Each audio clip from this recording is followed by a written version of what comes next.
Oh, well, I'm so excited to be here with you, David Nathan, the British ambassador of soul. How Yes, are you? I'm good. It's a chilly day in London, so that's not my favorite thing. And you can be hit. I'll paraphrase. It can be cold outside, but it's warm in here. How's that? That's taking a little bit of Well, a liberty with a Dinah Washington song, but oh well. I speak I song think we're title. going to have Yes, there should be a lot of diva puns for this soul talk. And that's I, true. I stress soul from the context of the soul music that you surrounded yourself with throughout a Yes, lot of your career.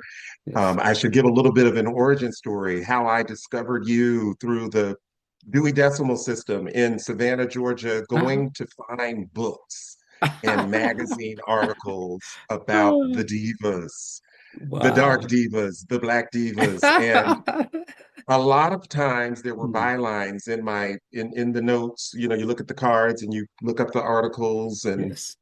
and David Nathan was there a lot. Mm. When there were books that were about the women I admired, the Diana Mm. Rosses, the Aretha Franklins, Yes. Patti LaBelle's. Yes. You've spoken to them all, and we'll talk about that. But Yes.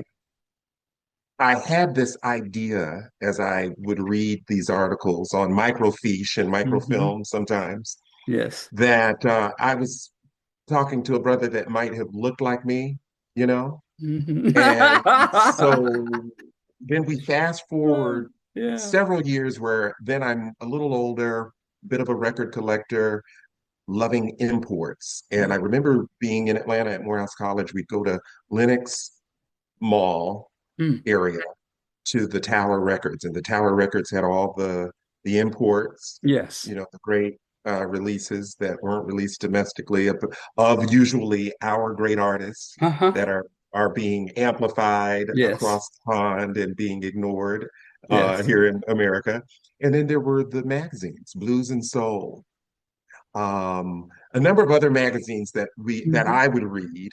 Yet again, there was that byline, David Nathan, still having no clue who or what you were. And then there was a day reading a Sister to Sister magazine, Mm. and Jamie Foster Brown, Mm. a friend of Of ours, course. Jamie Yes. Foster Yes. Yes. Brown Yes. is writing a piece about Soulful Divas, the Yeah. book that you Somebody, wrote.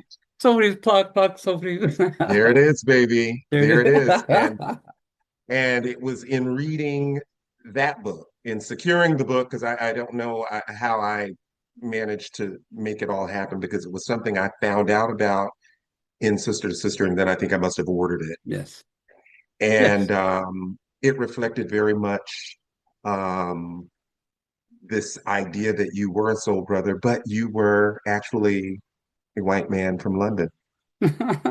Well, And I you're had no clue up until that time that my brother in soul, my spirit animal, looked like you. Now we of course have had many years where I think we met, I think originally at an Aretha Franklin birthday Hmm. party in Hmm. Detroit, I believe, and then Mm. we've been here in New York Yes. with Miss Yes. Franklin as well for Yes. occasions. You've been a great supporter of a lot of my Mm. events, including All Star Karaoke, Absolutely.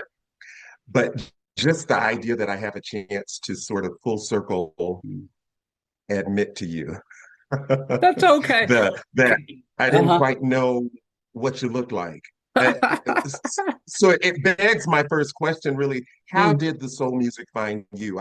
I'm sure soul music on some level found you as it found many and millions in Europe and in the Mm. UK. There was such Mm. an embrace of Mm. Black music in Mm. the 50s and the 60s. What is that about and how did it find you Yeah. personally?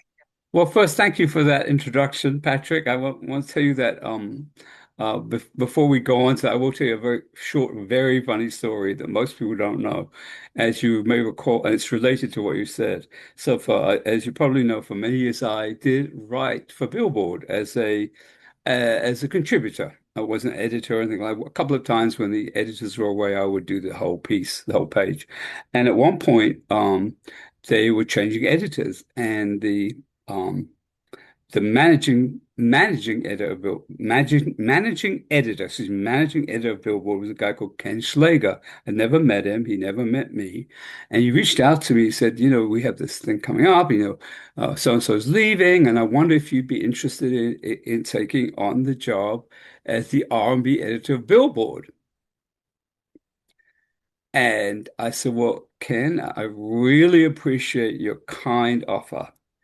However, since you and I have never met, and you obviously haven't seen any photographs of me, I should inform you that if you did hire me, you would have the NAACP, everybody else on your case. And why have you hired this white guy to be the R&B editor of Billboard? And he was like, what? I said, well, and I get it. I do get it.